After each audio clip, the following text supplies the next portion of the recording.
Please please शांति से बैठ जाइए।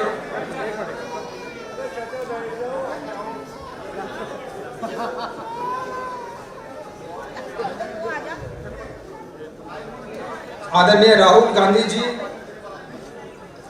सप्पल जी, कांचा सर, सावित्रीबाई जी, लिलोथिया जी, मोघे जी, कैप्टन अजय यादव जी, राजकुमार सैनी जी, समृद्ध भारत फाउंडेशन के ट्रस्टीज, एडवाइजर्स और टीम, बहुजन संचालन से जुड़े ओम जी, यादव जी, शादाब जी, हमारे प्रबुद्ध पैनलिस्ट जो यहाँ बैठे हैं, और भाइयों और बहनों, चुनाव की गर्मी के बावजूद आप यहाँ आए, खास करके राहुल जी, प्लीज जरा अनुशासन रखिए please.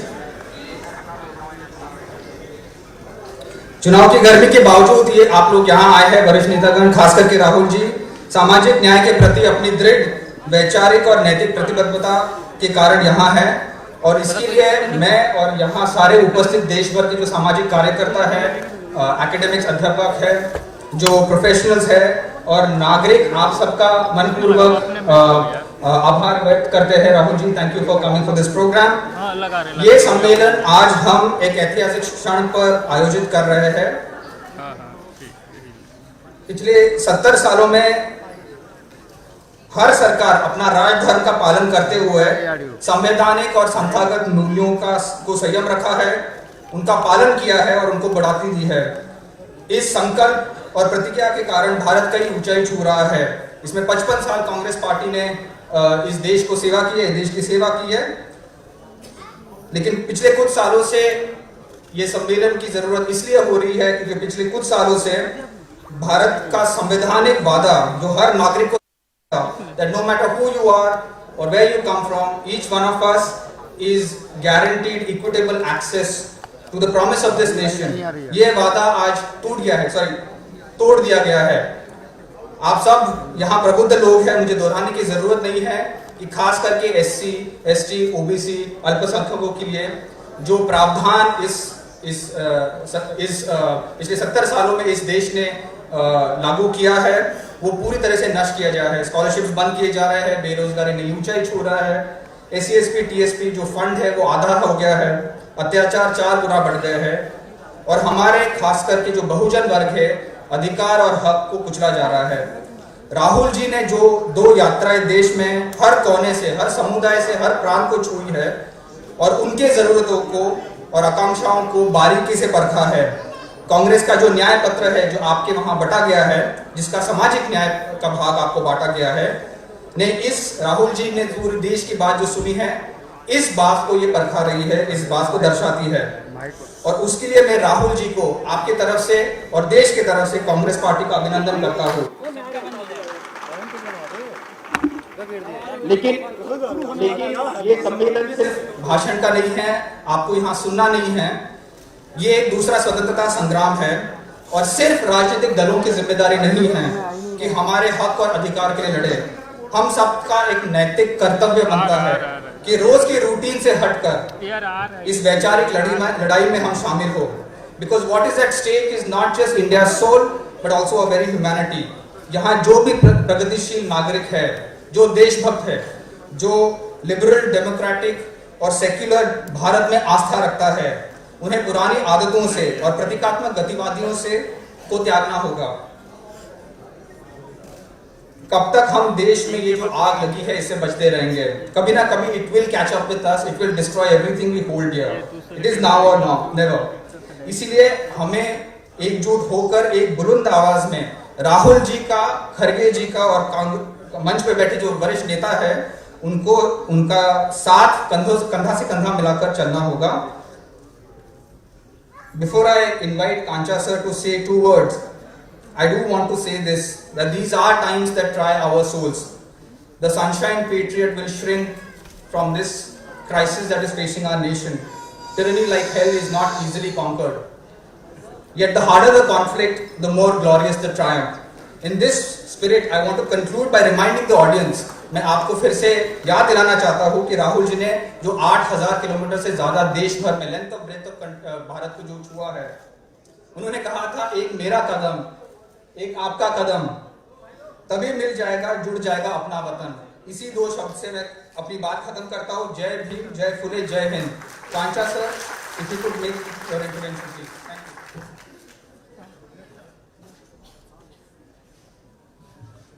I thank the organizers for organizing this, and also Rahul ji for starting a battle for social justice of all of Shudra, OBC, Dalit, Adivasi, from the Nehru, Gandhi, Rajiv Gandhi family. Thank you very much.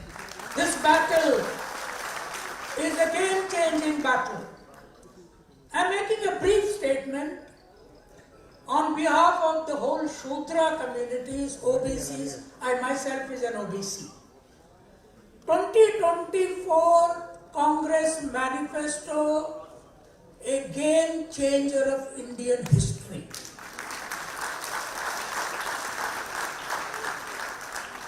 From 1952 general election to 2024 general election, it was Congress which has given a methodology of putting manifestos before the country. No other party earlier had this idea in a very backward India by then.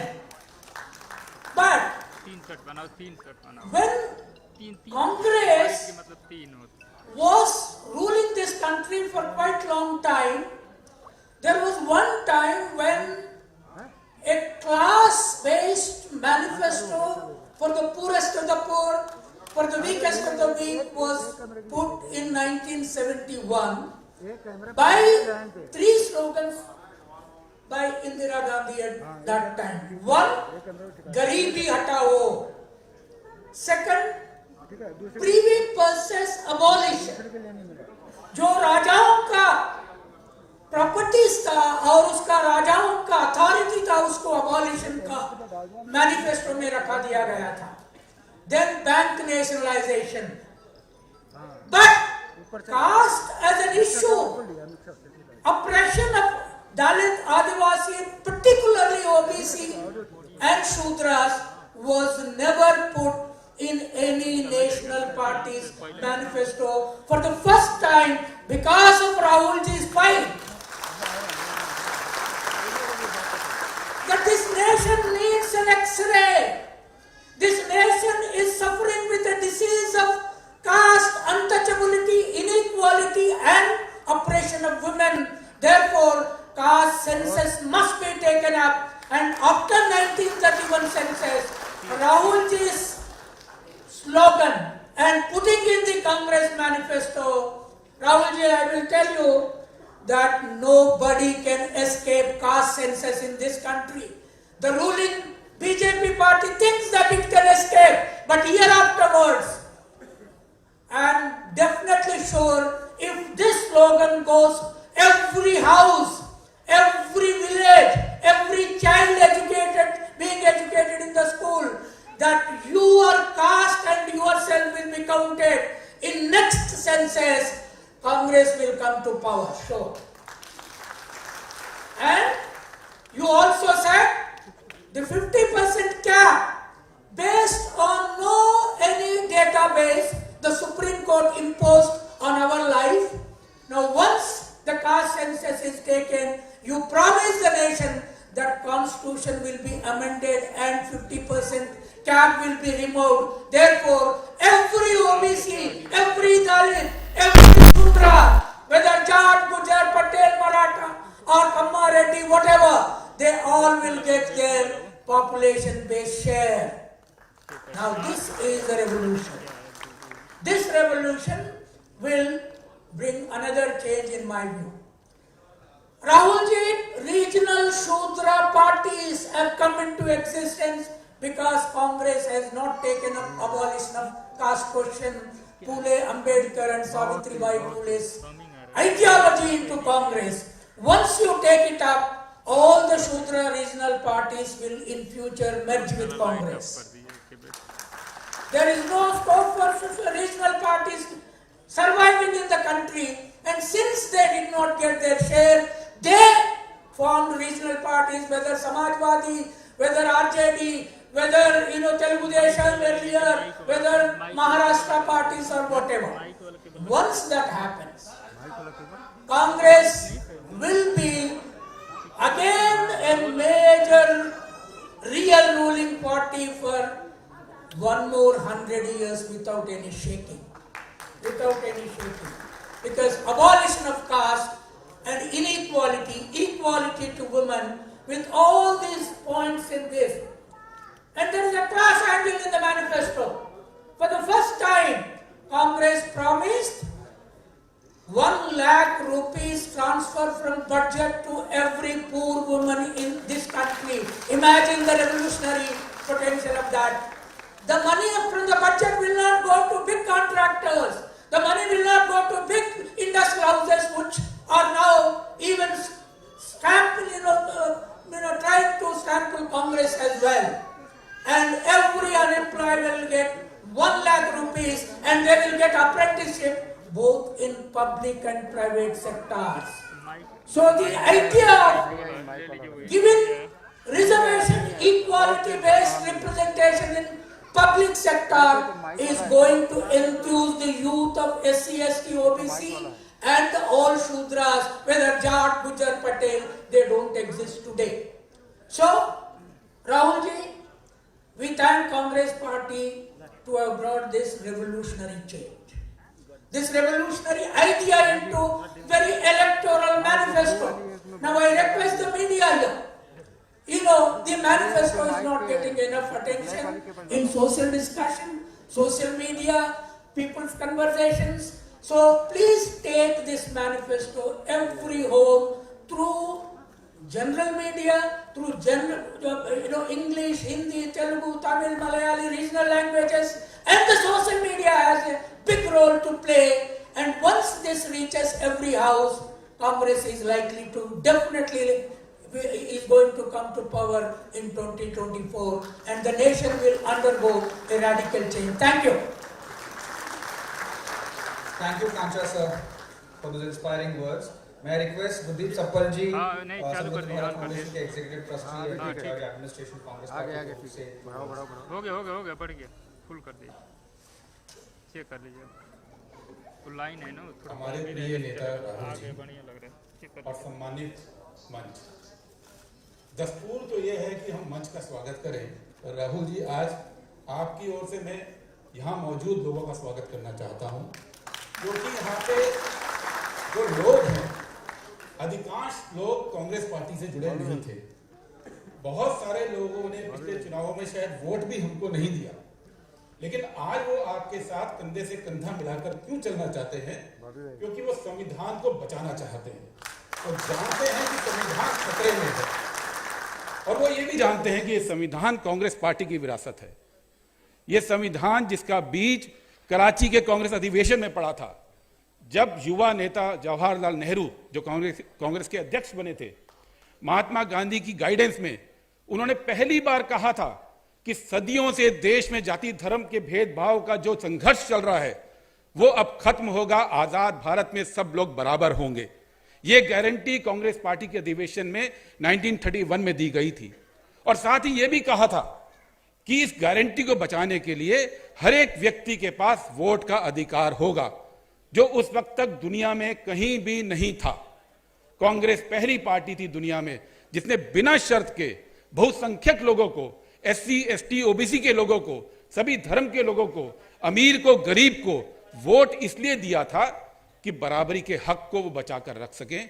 और दो बातें और दी थी, बोलने की आजादी, अभिव्यक्ति की आजादी, फ्रीडम ऑफ एक्सप्रेशन, और प्रोटेस्ट करने का अधिकार, क्योंकि ये एक बुके है, फ्रीडम ऑफ एक्सप्रेशन, प्रोटेस्ट का अधिकार, वोट की आजादी। और जब संविधान बना 20 साल बाद, 19 साल बाद, तो एक और अधिकार दिया, आरक्षण का अधिकार, ताकि बराबरी की गारंटी को जमीन पे उतारा जा सके। ठीक उसी वक्त आरएसएस भी डेवलप हो रही थी। 31 में हमारा मैनिफेस्टो आया, कराची रेजोल्यूशन, और आरएसएस भी बन गई थी 25 में। लेकिन आजादी के दौरान आरएसएस का एक वक्तव्य, हिंदू महासभा का एक स्पीच, कोई एक पैराग्राफ, कोई एक प्रेस ब्रीफिंग नहीं है जो बराबरी की बात करती हो। कोई एक वक्तव्य नहीं है जो आजादी की, अभिव्यक्ति की आजादी की बात करता हो। कोई एक वक्तव्य नहीं है जो सबको वोट के अधिकार की बात करता हो। कोई एक वक्तव्य नहीं है जो प्रोटेस्ट के अधिकार को देने की बात करता हो। इसलिए हैरानी की बात नहीं कि आज जब वो सत्ता में आए हैं तो इन सब चीजों के खिलाफ खड़े हैं। उस वक्त आरएसएस कर क्या रहा था? आरएसएस हिंदू महासभा, सावरकर जी की उनकी पार्टी हिंदू महासभा आरएसएस के पूजनीय हैं। ये दोनों दल, ये दोनों संगठन उस वक्त मुस्लिम लीग के साथ बैठकर पाकिस्तान का प्रस्ताव पारित करा रहे थे, सिंध की सरकार में और बंगाल की सरकार में। ये लोग वाइस रॉय के बागीचे में भुइयां छील रहे थे। वहां पे डिफेंस काउंसिल के मेंबर थे, उस डिफेंस काउंसिल के वाइस रॉय के, जिस वाइस रॉय की फौजें आजाद हिंद फौज के ऊपर गोलियां बरसा रही थी। ये लोग गवर्नर को चिट्ठियां लिख रहे थे 1942 में, आरएसएस के हिंदू महासभा के नेता, कि किस तरह से भारत छोड़ो आंदोलन को कुचलना चाहिए, खबरें दे रहे थे। उस भारत छोड़ो आंदोलन में जिसमें 10,000 कांग्रेस के लोगों ने अपनी जान दी। आरएसएस के लोग बोलते हैं कि चरखा चला के आजादी मिली, सिर्फ वो ये नहीं बताते कि वो 10,000 लोग कांग्रेस पार्टी के, उन्होंने अपना खून दिया, और वो खून का जो कर्ज है वो केवल ब्रिटिश के सिर नहीं है, वो इनके सिर भी है जो भारत छोड़ो आंदोलन के अगेंस्ट थे। तो हमारा आज ये कहना है कि आज जब आरएसएस झूठ के दरवाजे से सत्ता पे आ गई, वही आरएसएस, वही हिंदू महासभा, जिसको आजादी के आंदोलन के बाद जब चुनाव हुए तो 4 सीट और 3 सीट मिली थी। 4 हिंदू महासभा को, 3 जनसंघ को। क्यों मिली थी? क्योंकि हमारे जो बड़े बुजुर्ग थे वो इनका रोल जानते थे आजादी में। वो जानते थे इन्होंने आजादी के दौरान क्या किया। वो जानते थे कि अंग्रेजों के साथ थे, इसलिए किसी ने साथ नहीं दिया।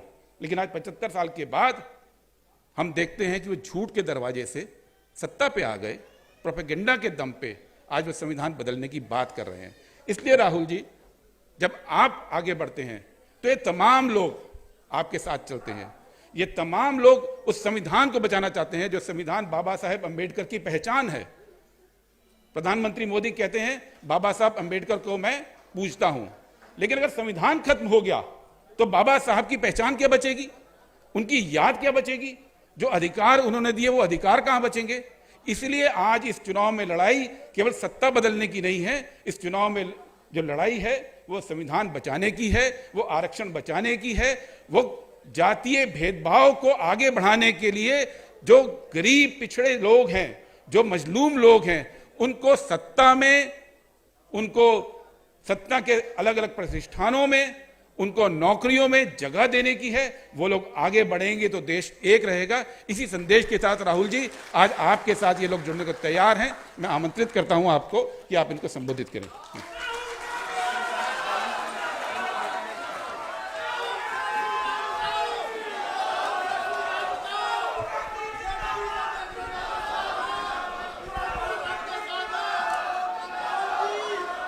कांचा इलाया जी, शिवाजी मोगे जी,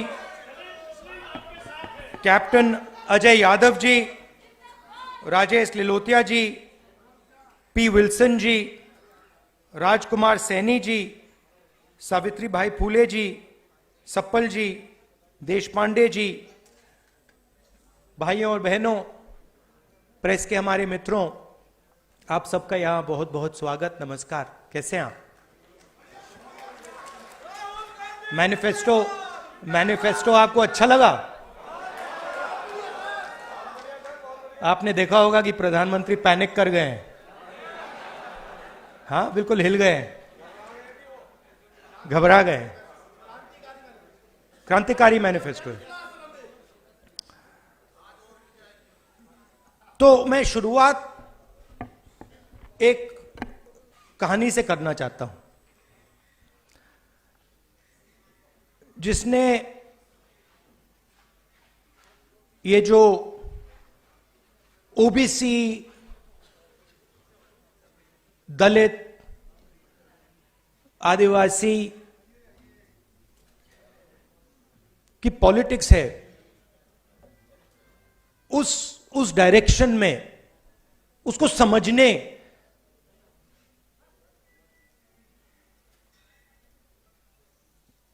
समझने में मेरी थोड़ी मदद की। एक दिन 10-15 साल पहले मैंने एक अखबार में छोटी सी न्यूज़ देखी कि हिंदुस्तान की एक फैशन डिजाइनर फ्रांस में जाकर अपने कपड़े फैशन शो कर रही थी। तो मुझे काफी अच्छा लगा कि फ्रांस फैशन की राजधानी मानी जाती है। फ्रांस के डिजाइनर अपने आप को दुनिया के सबसे टॉप फैशन डिजाइनर मानते हैं।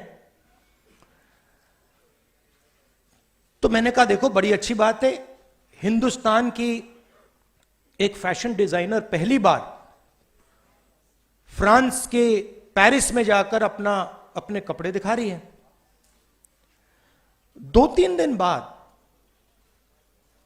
उसी अखबार में मैंने एक आर्टिकल देखा कि फ्रांस के डिजाइनर्स ने हिंदुस्तान के जो डिजाइनर थी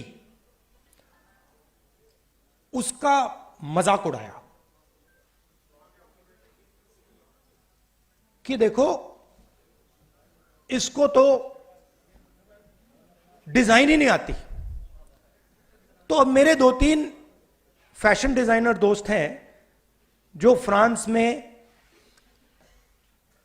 इटली में फेमस फैशन डिजाइनर्स हैं। तो मैंने फोन उठा के मैंने एक फैशन डिजाइनर्स को फोन लगाया जो मेरा दोस्त है। मैंने उससे कहा देखो तुम लोग क्या कर रहे हो।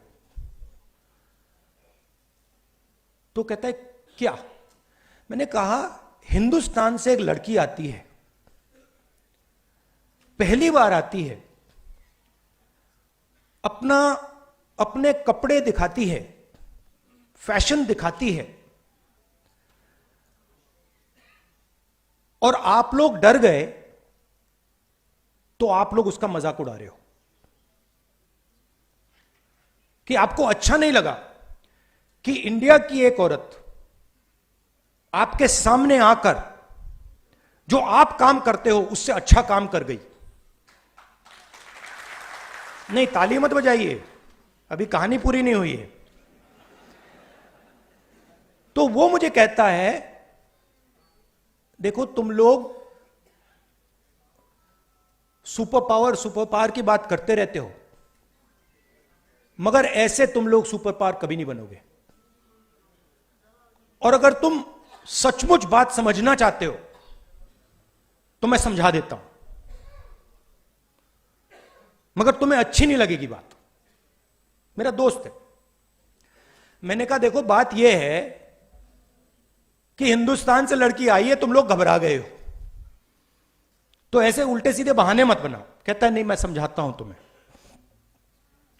मुझे कहता है राहुल, मुझे फैशन डिजाइनर कहा जाता है, हम सबको फैशन डिजाइनर कहा जाता है, मगर हम फैशन डिजाइनर नहीं हैं, हम दर्जी हैं। फैशन डिजाइनर सिर्फ नाम दिया गया है, हम हैं दर्जी। और आप दर्जी से बात कर रहे हो। आपने मुझे कोई भी कपड़ा दे दिया, मैं उस कपड़े को समझ जाता हूं, छूते ही मुझे कपड़े के बारे में पूरा सब पता लग जाता है। कैसे गिरेगा, कैसे काटा जाएगा, किस पर किस प्रकार लगाया जाएगा, मैं सब जानता हूं, मैं कारीगर हूं।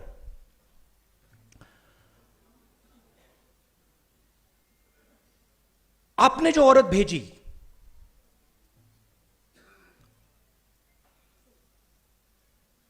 वो कपड़े को नहीं समझती है।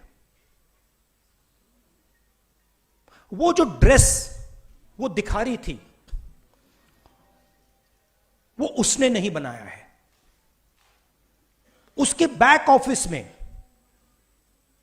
एक दर्जी बैठा हुआ है जो कपड़े को समझता है। आपने यहां एक दलाल भेजा है, एक दलाल भेजी है। आप उस दर्जी को भेज दो, हम ताली बजाएंगे। मैं हैरान हो गया। उसने कहा कि देखिए, आप सुपर पावर की बात कर रहे हो, और जो आपके देश को बनाता है, चाहे वो नाई हो, चाहे वो दर्जी हो, चाहे वो बढ़ई हो, मेटल वर्क्स का काम करता हो, इलेक्ट्रिशियन होता है, उसको आप छुपा के बंद कमरे में रखते हो।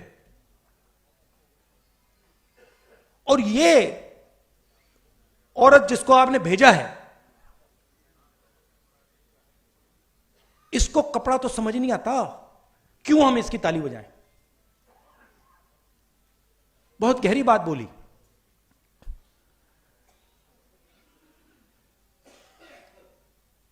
और उसके बाद मैं सोचने लगा। फिर मीडिया में मेरे बारे में कहते थे कि पॉलिटिक्स में इंटरेस्टेड नहीं है, नॉन सीरियस है। आपने देखा होगा मीडिया में 24 घंटा non serious, non serious, non serious. MNREGA non serious, जमीन अधिकरण bill non serious, Niyamgiri non serious, Bhatta Parsaul non serious, Amitabh Bachchan, Aishwarya Rai, Virat Kohli serious.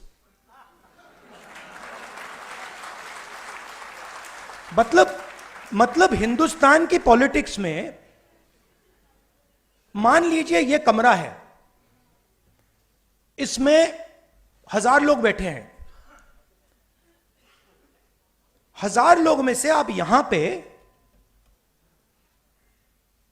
20 लोगों को हेडफोन दे दीजिए और माइक्रोफोन दे दीजिए, और वो 20 लोग 24 घंटा चर्चा कर रहे हैं, और 990 लोग यहां बैठे हुए हैं। उनकी ना कोई बात सुनता है, ना उनके पास लाउड स्पीकर, ना उनके पास माइक्रोफोन, हेडफोन। वो देखते रह जाते हैं, और जब भी कोई 90% की बात करता है तो वो नॉन सीरियस हो जाता है। तो मैंने शुरू किया, मैंने कहा देखता हूं ये जो लोग कह रहे हैं नॉन सीरियस, इनकी कंपनीज में इनके स्टेक होल्डर्स कौन है, इनके जो बड़े बड़े पत्रकार हैं, जो एंकर्स हैं। मैंने इनके नाम निकालने शुरू किए। 95% का इनमें एक है ही नहीं, एक ओबीसी नहीं है, एक ओबीसी एंकर नहीं है हिंदुस्तान में।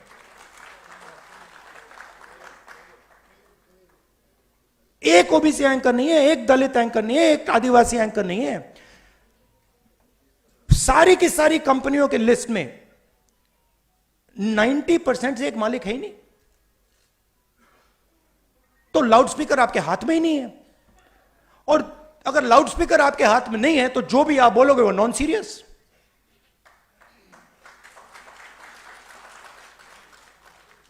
मैंने अगर इनके हाथ में लाउड स्पीकर दे रखा है, मतलब फुल पावर वाला लाउड स्पीकर, तो बाकी सब बोले ना बोले वो तो नॉन सीरियस ही होगा। वो सीरियस तो वही है जिनके हाथ में लाउड स्पीकर है। तो मीडिया में आपका कोई नहीं, और मीडिया को किसका पैसा जाता है? जीएसटी का पैसा जाता है, सरकारें पैसा देती हैं। हर स्टेट की सरकार, दिल्ली की सरकार हजारों करोड़ रुपए देती है, हिंदुस्तान की सरकार हजारों करोड़ रुपए देती है। किसका पैसा है ये जीएसटी से आता है, ये 90% का पैसा है। अब मैं कह रहा हूं कि भैया अगर 90% का पैसा है तो 1-2 लाउड स्पीकर तो पकड़ा दो।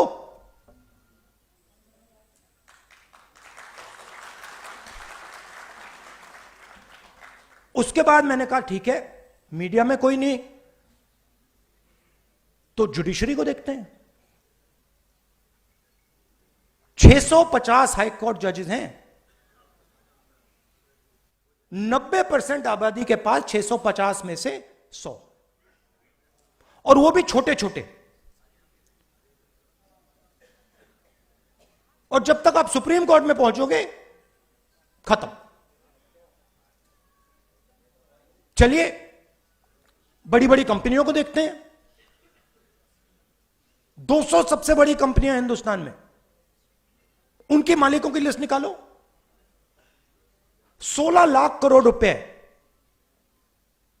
16 लाख करोड़ रुपए उन 200 में से 25 लोगों को नरेंद्र मोदी ने दिया है। 16 लाख करोड़ रुपया, मतलब अगर आप 25 बार किसान कर्जा माफ करो, हिंदुस्तान का किसान का कर्जा 25 बार माफ करो, उतना पैसा नरेंद्र मोदी ने 25 लोगों को दिया है। 200 में से एक ओबीसी नहीं, एक दलित नहीं, एक आदिवासी नहीं। उनकी सीनियर मैनेजमेंट में एक दलित नहीं, एक आदिवासी नहीं, एक ओबीसी नहीं। तो जहां भी देखो, मीडिया में देखो, प्राइवेट अस्पतालों को देखो, बड़ी बड़ी कंपनियों को देखो, जुडिशियल सिस्टम को देखो, जहां भी देखो कोई है ही नहीं वहां पे। 90% का कोई है ही नहीं। अब मुझे फ्रैंकली जात में इंटरेस्ट नहीं है, मुझे इंटरेस्ट न्याय में है।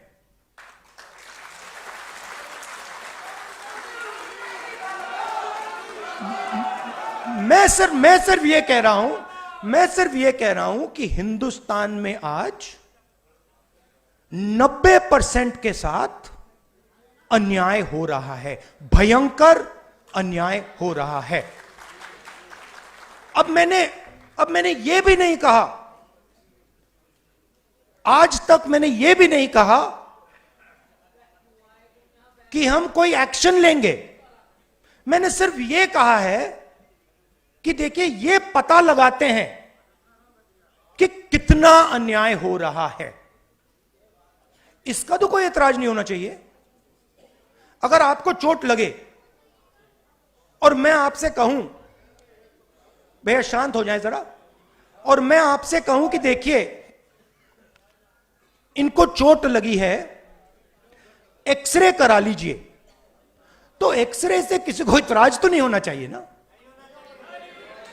मगर आप देखिए, नेशनल मीडिया को देखिए, नरेंद्र मोदी को देखिए, जैसे ही मैंने एक्सरे का शब्द प्रयोग किया, मैंने सिर्फ यह कहा कि टेस्ट करते हैं अन्याय कितना है, सारे के सारे खड़े हो गए। देश को तोड़ने की कोशिश हो रही है, देश को बांटने की कोशिश हो रही है। एक्सरे से क्या बटेगा, कैसे बटेगा? एक्सरे से सिर्फ 90% को यह पता लगेगा कि उनकी भागीदारी कितनी है। अब सारे के सारे देशभक्तों को यह अच्छा लगना चाहिए।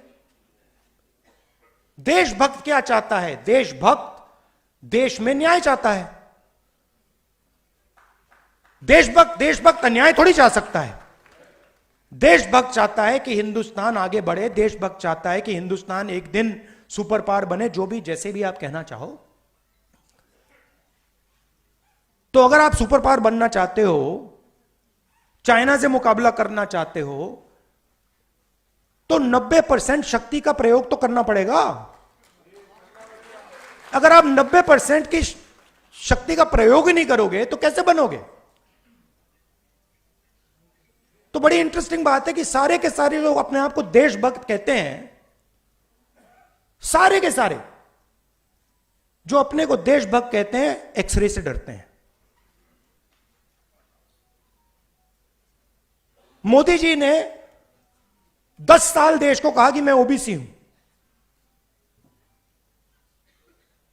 जैसे ही मैंने एक्सरे की बात की, जाति जनगणना की बात की, नरेंद्र मोदी कहते हैं जाति नहीं है।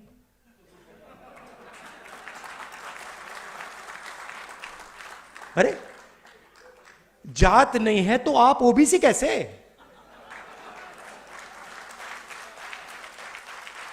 फिर आपको उस टाइम कहना था मेरी तो कोई जात ही नहीं है। और फिर कहते हैं हिंदुस्तान में सिर्फ 2 जात हैं, अमीर और गरीब। ठीक है, अगर आप यह बात मानते हो कि हिंदुस्तान में सिर्फ 2 जात है, अमीर और गरीब, तो मैं आपसे कहता हूं कि गरीबों की लिस्ट निकालिए, उसमें आपको ओबीसी, दलित, आदिवासी मिल जाएंगे। और अमीरों की लिस्ट निकालिए, उसमें आपको एक दलित, एक आदिवासी, एक पिछड़ा नहीं मिलेगा, नहीं मिलेगा। तो यह मेरे लिए अब राजनीतिक मुद्दा नहीं है, यह आप बात समझ लीजिए। यह अब मेरा लाइफ का मिशन है।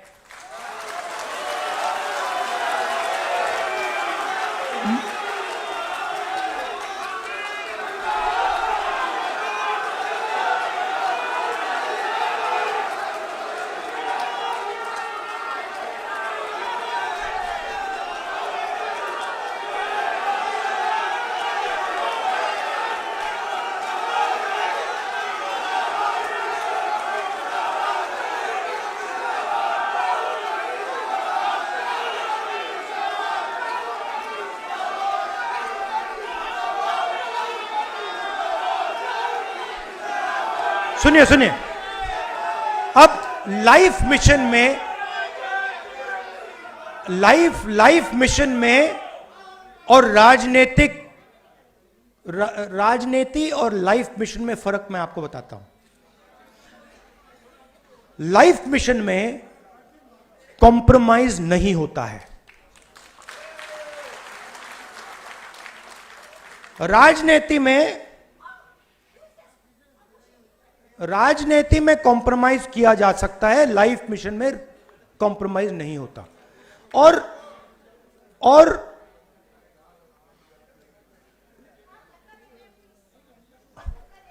ज्यादा लोग आ गए।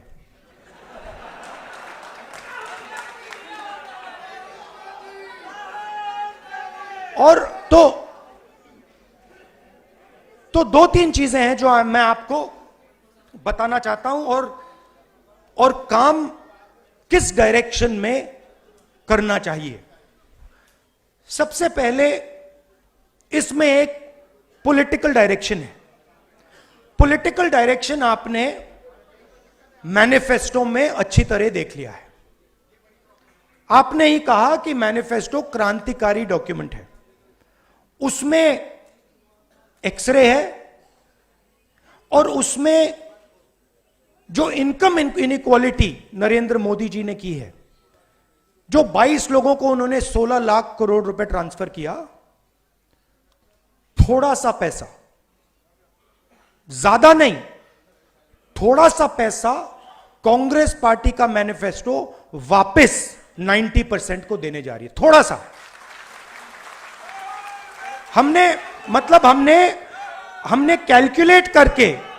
हमने कैलकुलेट करके 16 लाख करोड़ रुपए नहीं दिया, कैलकुलेट करके हमने जो हमें लगा, जो न्याय हमें लगा कि इतनी मदद करनी चाहिए, हमने मैनिफेस्टो में डाल दिया है। मगर उससे भी ज्यादा बड़ा एक काम है जो आप, मैं और हम सब को एक साथ करना पड़ेगा। देखिए, जो पिछड़े लोग हैं, सबसे पहले यह शब्द मुझे अच्छा नहीं लगता है, ये पिछड़े लोग, ये शब्द अच्छा नहीं है। सबसे पहले इस शब्द को खत्म करना है।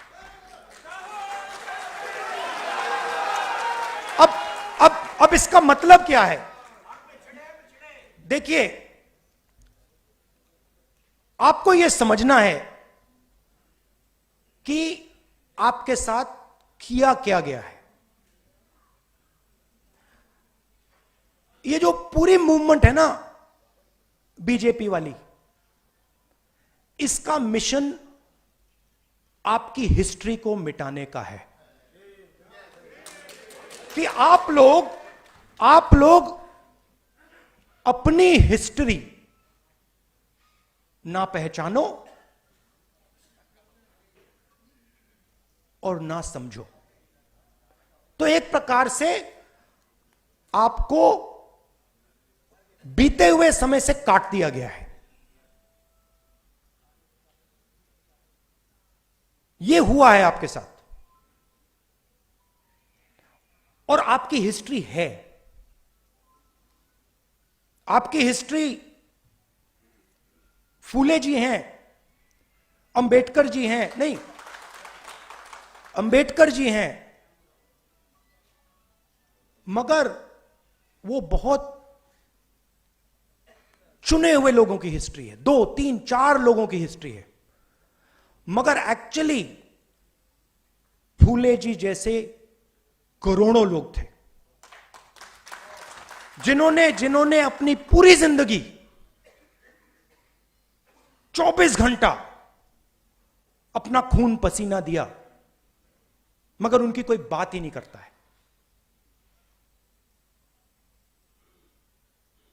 तो जो आपकी हिस्ट्री जो आपकी हिस्ट्री है, जिसको मिटाया गया है, जिसको मिटाया गया है, उसको रिवाइव करना है। आजादी की लड़ाई में मैं आपसे पूछता हूं, आजादी की लड़ाई में आपका क्या रोल था? क्या रोल था आपका आजादी की लड़ाई में? सेंट्रल रोल था आपका आजादी की लड़ाई में।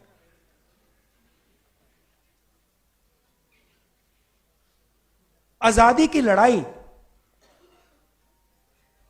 पिछड़ा वर्ग, दलित, आदिवासी, इन सब ने लड़ी, मगर कोई मेंशन ही नहीं। माइनॉरिटी भी। तो मेरा कहना है कि जब तक हम आपकी हिस्ट्री को रिवाइव नहीं करेंगे, जब तक आपकी एक बार फिर जड़ नहीं लगेगी, हिस्टोरिकल जड़ नहीं लगेगी, तब तक यह लड़ाई नहीं लड़ी जा सकती। मगर यह एक बात समझ लीजिए कि जो मैंने आपसे पहले कहा, यह मेरे लिए राजनीति नहीं है, यह मेरे लिए लाइफ मिशन है, इसको छोड़ने वाला नहीं हूं मैं। और मैं गारंटी करके कह रहा हूं, जो कांचा जी ने कहा, आप लिख लो, आप लिख लो, जाति जनगणना को कोई शक्ति नहीं रोक सकती है। और जितना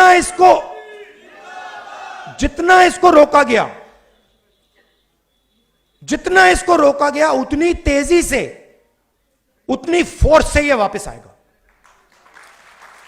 क्योंकि हिंदुस्तान के 90% लोगों को यह बात समझ आ गई है।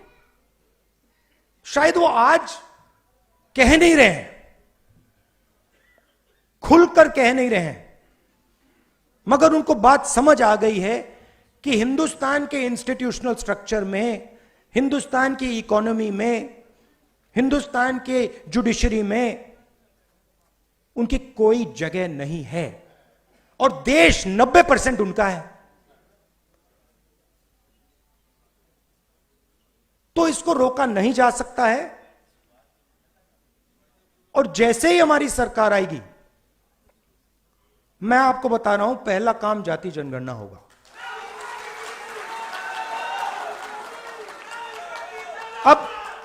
अब आपको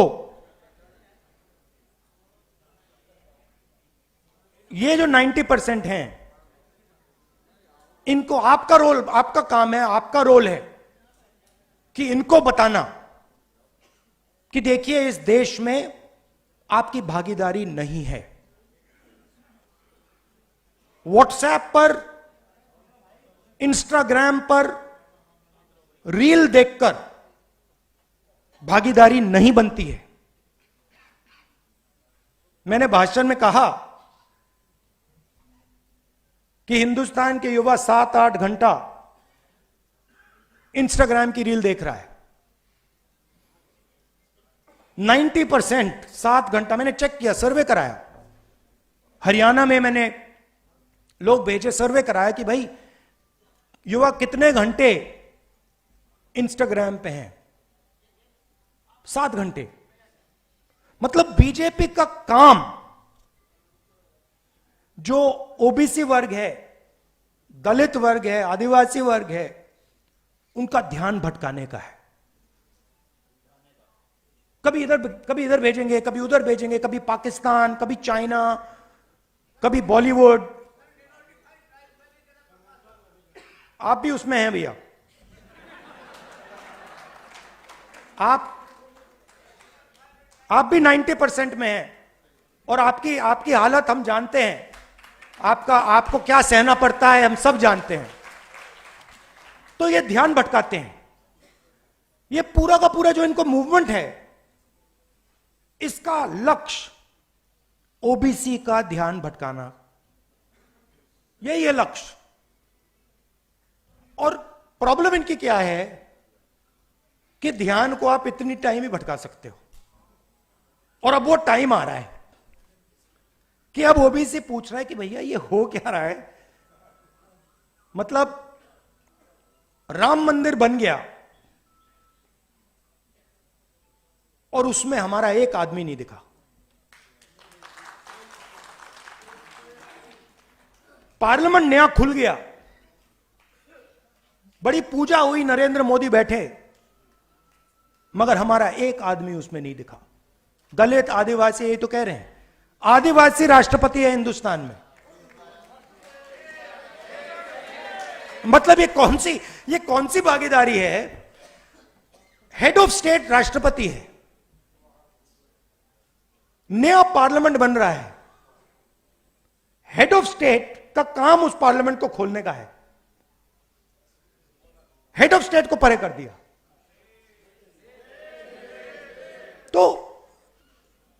तो लोगों को यह बात समझ आ रही है। राम मंदिर में भी बिल्कुल यही हुआ। तो देश को यह समझ आ रहा है, 90% को समझ आ रहा है, और इसको हमें आगे ले जाना है। अब मैं ये भी नहीं कह रहा हूं कि हिंदुस्तान के मतलब जो बड़े बड़े बिजनेसेस हैं उनकी मदद नहीं होनी चाहिए, होनी चाहिए, कोई प्रॉब्लम नहीं है। मैं सिर्फ ये कह रहा हूं कि भैया अगर उनका 100 रुपए, उनके 100 रुपए की मदद हो रही है तो इनकी भी 100 रुपए की कर दो ना। अगर आप उनका कर्जा माफ कर रहे हो, उनका आपने 16 लाख करोड़ कर दिया और हिंदुस्तान के किसान का आपने 50 रुपए भी नहीं किया। ओबीसी स्टूडेंट्स हैं, आदिवासी स्टूडेंट्स हैं, दलित माइनॉरिटी स्टूडेंट्स हैं, उनका आपने कितना माफ किया? कुछ नहीं। फीस बढ़ा दी, और फीस बढ़ा दी नहीं, बात समझिए, आपने कहा फीस बढ़ा दी, फीस बढ़ाई प्राइवेट यूनिवर्सिटी कॉलेजेस में, सही? प्राइवेट यूनिवर्सिटी कॉलेजेस किसके? वही 5% के हैं। वो जमीन कहां से आई? जमीन कहां से आई? आपकी जमीन, किसानों की जमीन अक्वायर की। स्कॉलरशिप खत्म कर दी। तो प्राइवेट अस्पताल देखिए, प्राइवेट कॉलेजेस, स्कूल्स, कॉलेजेस देखिए, बड़ी बड़ी यूनिवर्सिटीज देखिए। आप जीएसटी का पैसा देते हो, जमीन आपसे अक्वायर की जाती है और फिर आपकी फीस बढ़ती है। और हर संस्था में यह है। मैं आपको छोटा सा उदाहरण देता हूं, फसल बीमा योजना। मैंने ये पूरी एनालिसिस की है। फसल बीमा योजना 45,000 करोड़ रुपए हिंदुस्तान की सरकार, स्टेट की सरकार फसल बीमा योजना को देती है। फसल बीमा योजना का पैसा 16 कंपनीज को जाता है। 16 कंपनीज के मालिकों में एक ओबीसी, एक दलित, एक आदिवासी नहीं है। उनकी सीनियर मैनेजमेंट में जिनको करोड़ों रुपए की सैलरी मिलती है, उसमें एक आदिवासी, एक दलित, एक ओबीसी नहीं। फिर तूफान आता है, किसान का खेत खत्म हो जाता है। पैसा कहां से आया? जीएसटी से आया, किसान का पैसा गया। और फिर कंपनी कहती है भैया देखो, आपके खेत में तो नुकसान हुआ ही नहीं और किसान को पैसा नहीं दिया। तो कहा जाता है कि 45,000 करोड़ रुपए किसानों के को जा रहे हैं, मगर होता क्या है? 45,000 करोड़ रुपए 16 कंपनी को जाते हैं। फर्टिलाइजर सब्सिडी भी यही है। जाति जनगणना से क्लैरिटी हो जाएगी। और जाति जनगणना को मैं आपको थोड़ा समझाना चाहता हूं। आप यह मत सोचिए कि जाति जनगणना सिर्फ कास्ट सर्वे है। वो जाति का सर्वे है, मगर उसमें हम इकोनॉमिक और इंस्टीट्यूशनल सर्वे भी जोड़ेंगे। मतलब क्या होगा? मतलब क्या होगा? देश को पता लग जाएगा कि इस जात में इतने लोग हैं, दलित इतने, आदिवासी इतने, गरीब जनरल कास्ट इतने, इनकी आमदनी इतनी है, और हिंदुस्तान की संस्थाओं में इनकी इतनी भागीदारी है।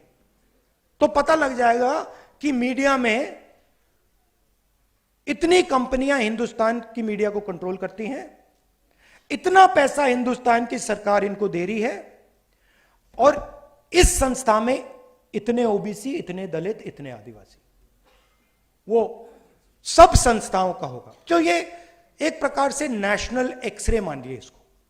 और मुझे लगता है कि 70 साल बाद ये एक जरूरी कदम है कि हम असेस करें कि 70 साल की आजादी के बाद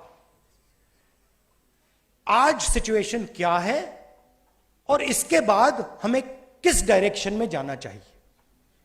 लॉजिकल है और इसका कोई इतराज नहीं कर सकता है। यह मैं आपसे कहना चाहता था। आप यह मत सोचिए कि यह काम 1 दिन का, 2 दिन का, 5 दिन का है। यह लाइफ टाइम का काम है और इसको हम मिलकर करने जा रहे हैं। आप सबका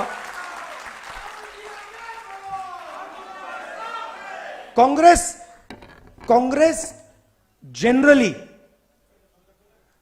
क्रांतिकारी काम करती है। आजादी, कॉन्स्टिट्यूशन, हरी क्रांति, सफेद क्रांति, bank nationalisation, privy purse, computer revolution, ये कांग्रेस का अब नया क्रांतिकारी मिशन है। धन्यवाद।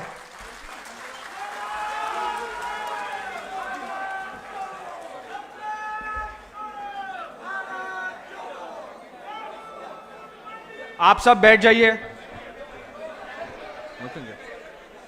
आप प्लीज सब बैठ जाइए। आप प्लीज सब बैठ जाइए। Sir, I'll just call you. Please सब आप बैठ जाइए। अभी सर है, राहुल जी बैठे हैं, प्लीज बैठे रहिए अपने अपने स्थान पर, अनुशासन रखिए। प्लीज प्लीज, अभी नहीं सर, मैं बुला रहा हूं अभी प्लीज प्लीज प्लीज, अभी नहीं सर, बाद में अभी सर है।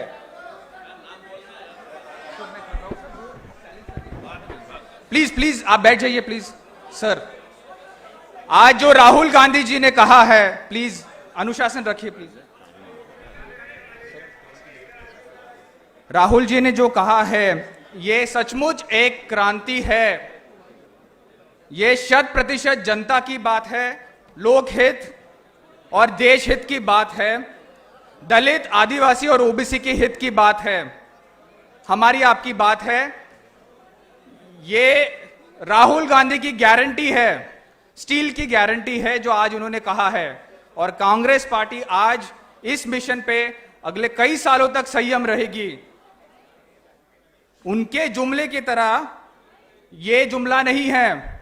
मैं फिर से दोहरा रहा हूं, ये राहुल गांधी की गारंटी है, स्टील की गारंटी है। इसीलिए शायद देश आज उनको जन नायक की दर्जा दिया है। जन नायक राहुल जी के लिए फिर से जोरदार तालियां।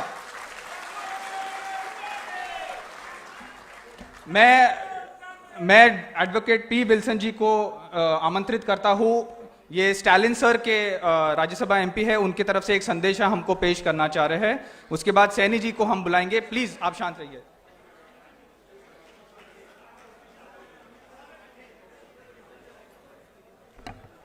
Rahul Gandhi ji, leaders on the dais and off the dais, press and media. Rahul Gandhi ji, your elder brother, Mr. M.K. Stalin, wanted to convey his greetings for organizing this program and wanted me to read a message in this occasion. The message is, as we convene today, it is imperative to acknowledge Tamil Nadu's private role in championing social justice within India. The legacy of the Justice Party government dating back to 1921 stands as a beacon of social justice with the introduction of the reservations for the underprivileged through the communal geo. Post-independence, amidst threats to the reservation system, the resolute protest by the Dravidian movement, famously known as the happenings in Madras, catalyzed the first amendment of our constitution. The amended solidified affirmative action ensuring the continued upliftment of marginalized communities. Currently, Tamil Nadu proudly boasts 69% of OBCs, SCs, STs, surpassing the arbitrary 50% limit.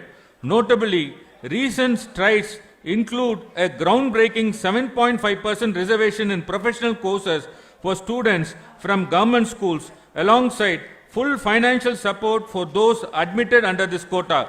Moreover, the Tamil Nadu Legislative Assembly has recently passed a resolution urging Union Government to extend reservation to scheduled caste members who have converted to Christianity. It hardens me to observe that many of the DMK principles echo within the Congress election manifesto for the 2024 parliamentary elections.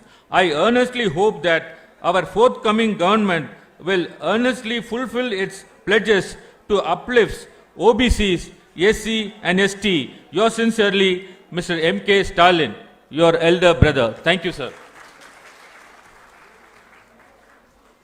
मैं राजकुमार सैनी जी को आमंत्रित करता हूं उनके 2 शब्द कहने के लिए।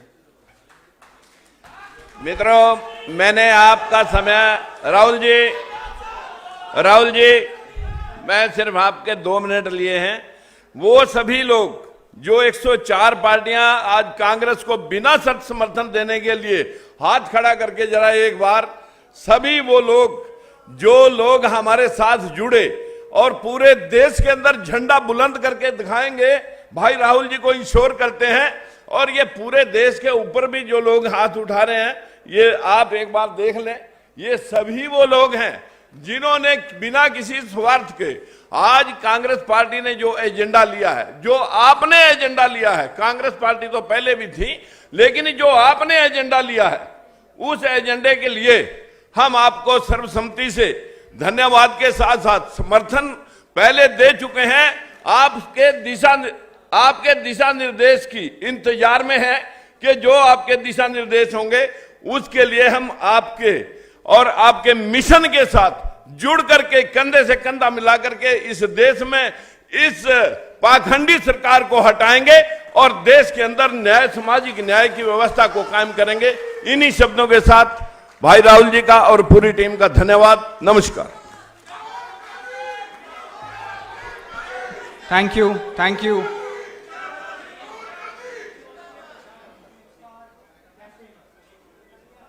Thank you.